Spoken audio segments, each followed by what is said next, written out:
तर आता बघू पुढचा प्रश्न. हा प्रश्न संयुक्त पूर्व परीक्षा गट ब 2024 मधला रिझनिंगचा प्रश्न आहे. प्रश्न काय म्हणतो, की रोहन रामूचा मुलगा आहे. तर आपण रोहन आणि रामूचा मुलगा काढू. रामूच्या बाबांनी रोहनला शाळेतून घेतले आणि सचिन काकाच्या घरी गेले. तर रोहनचे काका म्हणजे सचिन, ते इथं लिहू आपण. सचिन काका लागत असेल तर जवळचं नातं म्हणजे याचे बाबा झाले. तर काका होते. सचिनची पत्नी म्हणजे याची पत्नी पण येते, पत्नी. रोहनच्या बहिणीची आईची बहीण आहे. तर रोहनच्या आईची आईची बहीण आहे. तर या दोघी जणी बहिणी लागते. बहिणी.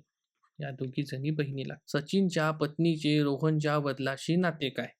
तर सचिनच्या पत्नीशी रोहनच्या वडिलांचे नाते काय?